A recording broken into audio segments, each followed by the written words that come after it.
បងប្អូនថ្ងៃនេះខ្ញុំមកចែករំលែកពីវិធីស្រោចជីអញ្ចឹងខ្ញុំមានទឹកផ្លែឈើគ្រប់មុខជាមួយមកកមោបកមោបបដងសវូខ្ញុំដាក់មួយកមោបហ្នឹងហើយទឹកហ្នឹងមួយធុងហ្នឹងប្រហែលជា4លីត្រហើយនេះទឹកជូលៀនស៊ីជីសង្គ្រោះបន្លឺដាក់ទៅធ្វើឲ្យជីដែលយើងមានក្នុងដីស្រាប់វាឆាប់កាច់ធ្វើជីដីផុសដីល្អហើយខ្ញុំដាក់មួយគម្របដបទឹកសុទ្ធនេះចូលនៅក្នុងទឹកអង្ករមួយធុង4លីត្រនេះហើយទឹកអង្ករហ្នឹងមិនមែនពេញអញ្ចឹងតែហ្មងបងប្អូនគឺខ្ញុំថែមទឹកជាខ្លះឲ្យបានពេញឲ្យគ្រប់លីត្រណាអញ្ចឹងបងប្អូនដាក់អញ្ចឹងទៅបងប្អូនកូរឲ្យសព្វទៅបងប្អូនស្រោចតាមលើតំណាំអញ្ចឹងទៅធ្វើឲ្យតំណាំយើងល្អលូតលាស់បានល្អហើយបងប្អូនត្រូវការទិញខ្ញុំក៏មានលក់ដែរបងប្អូនមួយដបនេះចំនួនតម្លៃ4000រៀលបងប្អូនចង់បានអាចតាក់ទងបាន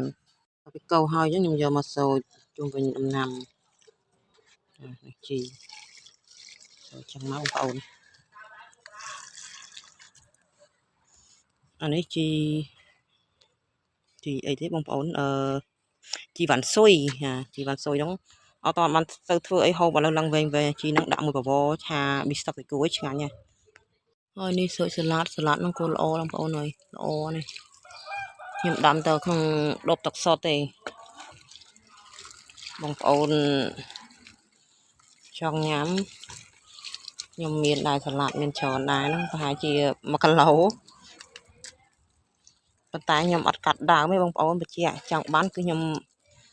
ប្រឡេះឲ្យព្រោះខ្ញុំទុកដើមហូបឲ្យបានយូរអញ្ចឹងបងប្អូនសូចចឹងសូចជូកចឹងមកហើយនេះភ្លៀងហើយម្សាដល់អញ្ចឹងនៅស្រៀងសើមអត់សូវក្រៀមដូចខែប្រាំងទេចឹងនោះស្ពៃចកោះក៏ល្អដែរ